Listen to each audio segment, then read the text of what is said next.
Have you ever wanted to dive deeper into the horror movies you love? Beyond the Blood is a horror podcast for fans who want more than just surface level screams. We do deep dives into the movies that shaped us, digging into director commentaries, behind the scenes stories, deleted scenes, and the special features that most people skip. Each episode is a love letter to the genre. We break down how these films were made, the creative risks that paid off or didn't, and the lasting impact they've had on the genre as a whole. From 70s slashers to modern nightmares, we celebrate the craft, chaos, and characters that keep us coming back. If you're the kind of fan who rewatches movies with the commentary on, or you simply grew up in the video store horror aisle, the Beyond the Blood podcast was made for you. New episodes every single week. Subscribe, and let's dig deep. Welcome to the Beyond the Blood podcast. Do you love movies? So do I. What's up, y'all? It's KB, and I love movies, inviting you to listen to The Conversation, a film podcast where passion meets perspective and opinion. From the old school to the new, I invite a guest on to discuss the movies that thrill us, challenge us, break our hearts, or even blow our minds. There's always new episodes dropping wherever you get your podcasts. So join the conversation. We don't just watch movies. We love talking about them too. The Conversation with KB Loves Movies, a part of someone's favorite productions podcast network.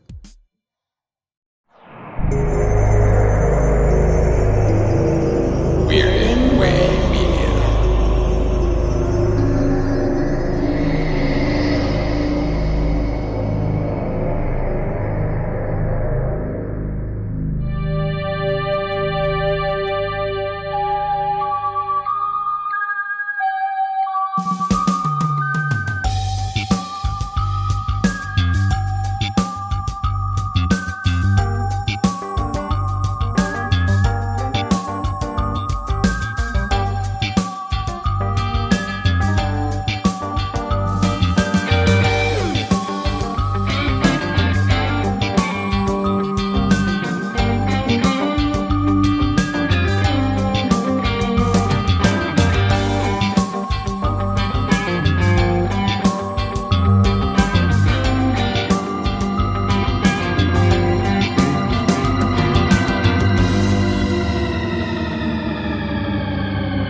Welcome back to Midnight Viewing, where this season we're taking a look at George Romero's 1980s television series, Tales from the Darkside.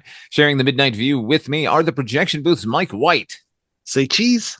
And the Culture Cast, Chris Stashew.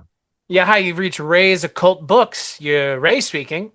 Tonight, we are taking a look at two episodes from Season 4, the final season of Tales from the Darkside. Those are The Spirit Photographer and The Moth.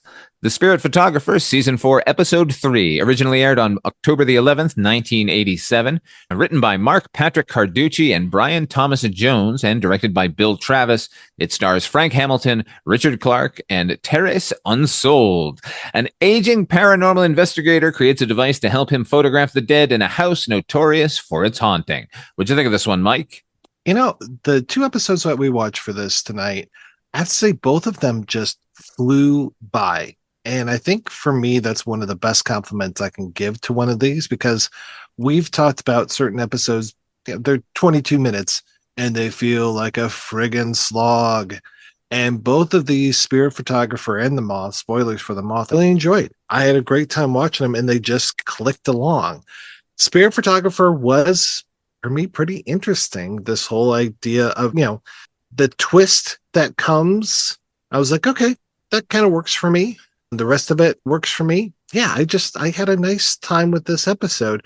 I was curious as far as when it was set, because the two old men, I wasn't sure if they were modern day, and some of the camera equipment seemed old, but then you've got this invention in there. I'm just like, okay, I'm not exactly sure when this thing is supposed to be, because then you've got the ghost and you're like, okay, what era is she from? Is she like a Victorian ghost? But those are minor quibbles. I'm sure that they actually said that and I just don't remember because I watched it about a week ago. But yeah, I just had a really good time with this one. What'd you think, Chris? Yeah, this was a fun episode. I will say I like where it went at the end. I would say it was maybe a little predictable, but not in a bad way. It's always the, oh no, I'm dead. I love the trope of like, how does a character in a piece of fiction find out that they're in fact dead? Often trying to interact with a family member or picking up a phone. Also, going and looking in a mirror is another good one, unless you're a vampire. So I love that little twist at the end. I like the performances. Father Malone, this story reminds me of that woman at the Zach Bagans Haunted Museum. The totally real story of the woman who died in the locked room with the demon machine. You're talking about Lee Sober Shapiro, which her name. Totally exists outside of the museum and is a real thing. Listen, it did exist. Honestly, that it did exist. She was a person. Those were her belongings. And the problem is that her story, while paranormally speaking, is very, very scary.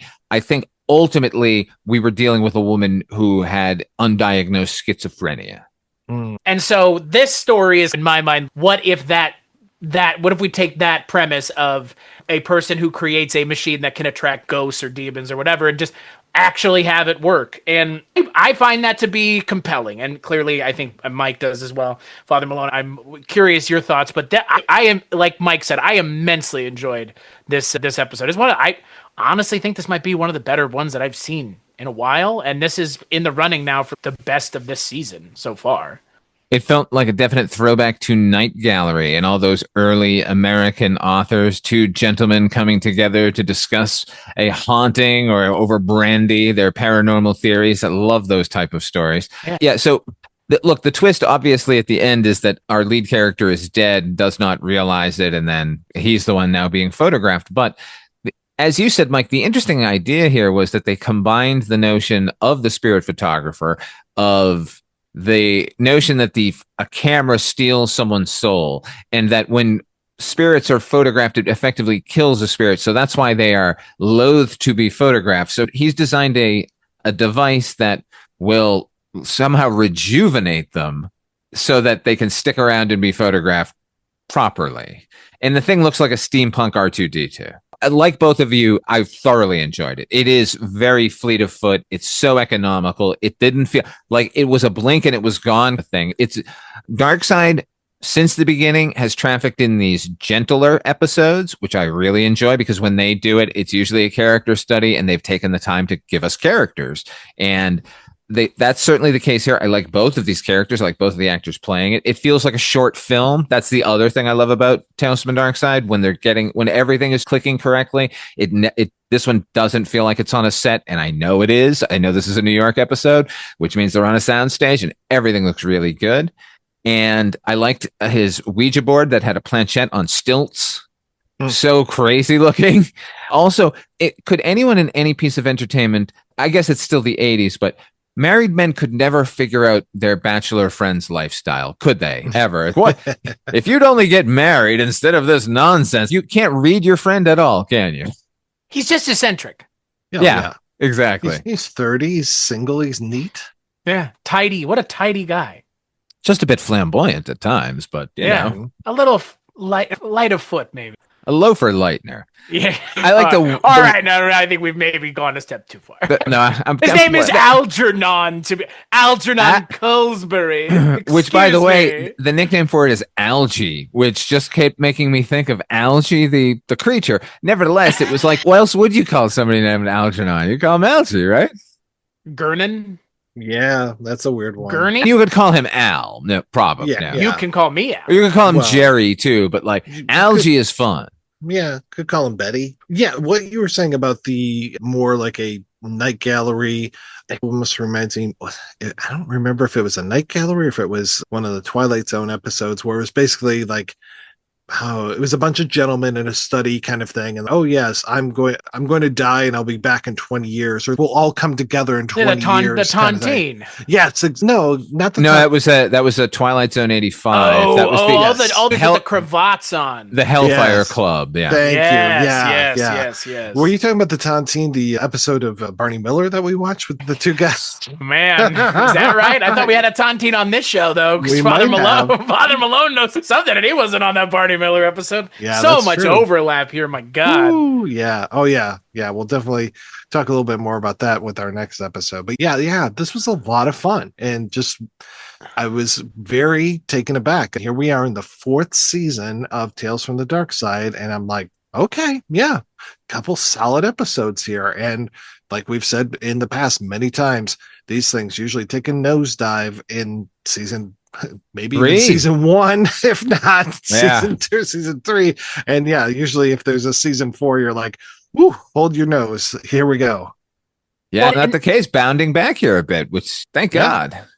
And isn't this is also, I'm assuming, based on Arthur Conan Doyle and his, I'm trying to remember who the other, it was Conan Doyle and one other author that went back and forth, because Conan Doyle was obviously very much a believer in the paranormal and the supernatural.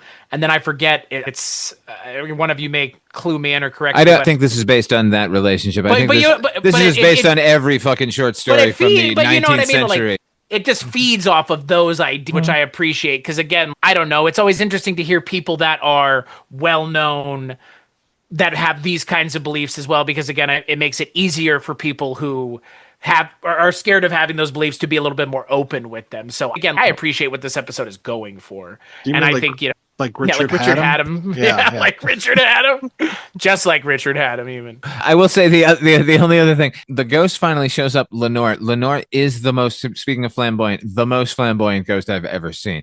She is, the word vamping was coined for her. Just like, but I would have a heart attack too. Yeah, she's not fooling around. And of course, I was laughing as soon as they grabbed that Ouija board and asked what the woman's name was, and they hit the L. I was like, "Oh, it's Lenore, isn't it? This is going to be Lenore." It's a great name. Poe knew it. I know it. Do the American people know it? I'm not sure. Hopefully. Now they do. I'm sure you did. Oh yeah. Gotta say, this is a definite recommendation. This is a step in the right direction. Fingers crossed. Maybe it'll carry over to the next episode. That's season 4 episode. It aired originally on October the 18th, 1987. This is written by Michael McDowell, directed by friend of the podcast, Jeffrey Wolf, and starring Debbie Harry and Jane Manning. This is about a rural mother who has to decide whether or not to aid her dying daughter in her attempts to return from the dead. What'd you think of this one, Chris?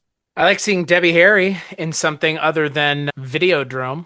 So I could just watch her in Videodrome all day. All day and all night, there's man. also that, but to see her writhing on the bed in this episode, doing her best Linda Blair via The Exorcist was pretty great. She was having a good time. Another economical episode of this show. Very much inside of a set, very clearly on a set. It's fine though, because I think that Debbie Harry's performance is good enough. I think she's doing something fun. I think it's a fun episode. I'm not sure how enthralling the story is, but I don't know. I think it was perfectly fine. What about you, Mike? Yeah, I really enjoyed this one as well. It's funny that this was kind of like the last one, how there was just the two guys and the ghost. This time you have the two women and the moth. And I like that moth just beating its wings and being so loud in that jar. It was a little telltale heart for me, where it was like, okay, I've only got so much time here and this moth is trapped. And yeah, I like this whole, because being a fan of supernatural, I was like, oh, she's pouring the salt and doing this thing and all this stuff to like defeat demons. So all of these different traps that she's doing. And then when you find the twist that, oh no, Debbie Harry basically faked all of that stuff in her magic book and is still coming on strong, that she's this witch and knows all of these different tricks and is just pretty much all set to not necessarily go back into her own body, but take over her mother's body. I was just like, oh, that's a nice twist. And that wasn't necessarily one that I saw coming. And most of the time when they have a twist like that, you can see it within 5 minutes. But again, this one just blazed through to the point where I actually paused it and looked and said, wow, this was 22 minutes. It did not seem like it took that long. It just cruised through. And I am glad that we're watching these without commercials, because I think a commercial break might have upset the rhythm of it. It just needed to be that fast for me. And I didn't need time to think about how trying to poke holes in this one at all. Didn't need to. It just felt like a very tight story. How about you, Father Malone? I'm going to put a link in the show notes to our interview with Jeffrey Wolf, the director of this episode. He was mainly an editor on the series, still an editor to this day, and he directed a few episodes, this being one of them. He is not a director first and foremost, so I'm going to forgive the look, whatever sort of stage bound, even though that you can see the seams here. It's still crafted and thoughtful in the direction, I thought. Boy, Michael McDowell loves his dirt poor protagonists, man. Like, I'm surprised Beetlejuice didn't take place in Appalachia. Although McDowell does consistently, he's one of the best at laying out rules and then fucking adhering to them. Like that, there's a reason that what the Book of the Recently Deceased, we would see that again. Like we get that here in a way, and I like that he likes those rules and will set them up for us. And I think he does that here. And obviously he did that when we got to Beetlejuice, but you don't really see many stories start with one of your lead characters sporting a fresh knife wound with the knife sticking out of them. I thought that was an interesting choice. And that also exposed, as much as I love looking at Debbie Harry, and she is obviously Tales from the Darkside royalty. She's in the wraparound segment of Tales from the Darkside, the movie that we're going to be taking a look at once we wrap up the series here. But I'll say that her Brooklyn dialect never, ever goes away, no matter what role she's playing. And here it's like battling Jane Manning's like cornpone accent. So I don't know really where we're supposed to be or how or what. Let's say Pennsylvania, just to be splitting the difference there. Also, you mentioned Debbie Harry writhing on the bed. All I could think was all that's missing is a rubber octopus. It was so fucking over the top. I love this episode. Don't get me wrong, guys, but Debbie Harry is a poor actress. I love her. Obviously we love her, but she's not good. And if her part had been silent, maybe it could have been something, but she's the bad part of this episode. I don't know. I just like to look at her so much. Of course. Lots of close-ups of her lips, too, which are, oh my God, she's amazing lips. Oh, yeah.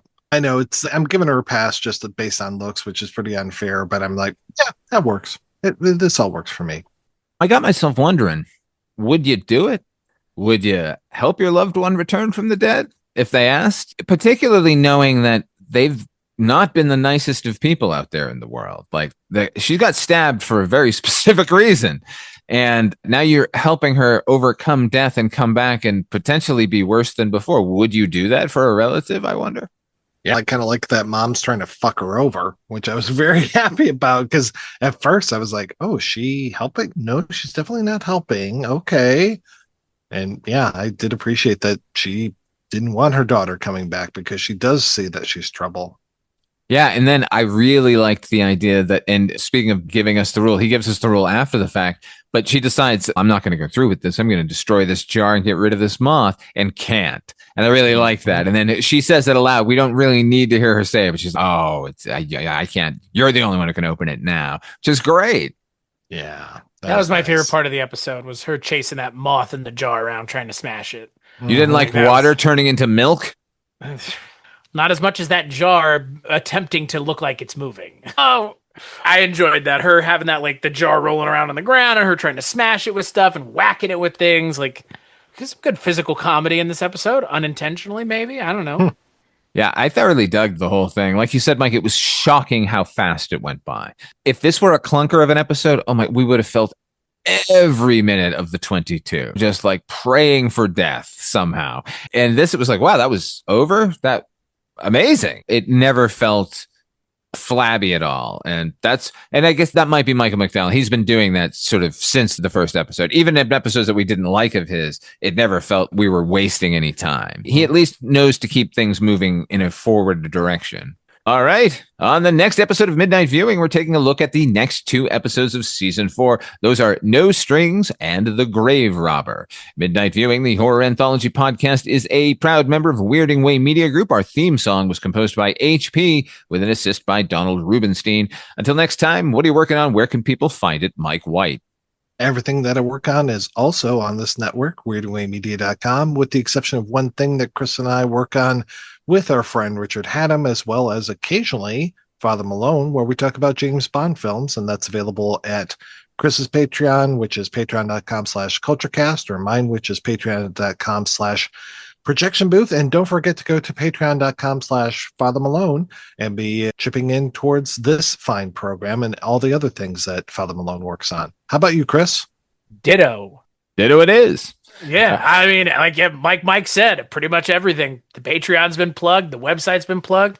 You guys did a good job. You don't leave me for anything left to do. Father Malone, what do you have left? Go to all those places, obviously, but also tune in every other week here on our Friday edition of the show. It's either Tales from the Dark Side we're looking at with these two fellas here, or we're looking at an anthology movie with co-host Antonio Lepore, or more often than not, you're going to find one of our fests going on. HP from Night Mr. Walters and I are currently involved in Fusco Fest. We're looking at the works of screenwriter John Fusco. We've just started Predator Fest.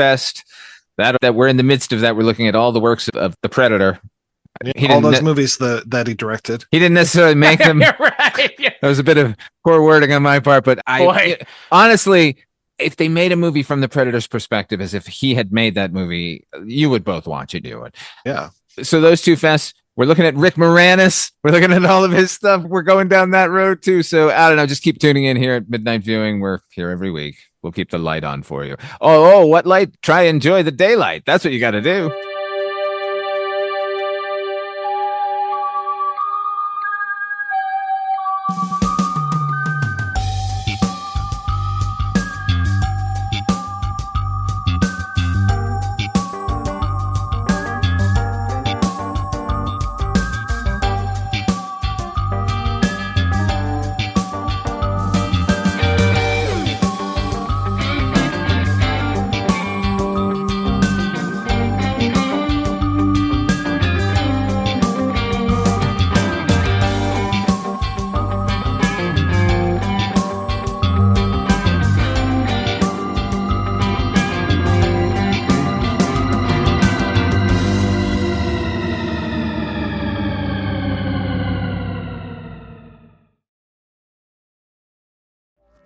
Hey, this is Jason Kleberg from the Force 5 podcast, a show that forces a guest to come up with a movie-themed top 5 list topic, and then we reveal our picks on air. Top 5 heist films, top 5 tearjerkers, top 5 movie dogs. Every show you'll be asking yourself, what would be on my list? Guests include directors, screenwriters, actors, podcasters, musicians, authors, and even a professional wrestler. Subscribe to the Force 5 podcast, and you won't just be a listener, you'll be a list nerd. The Force 5 podcast, available wherever you're listening now.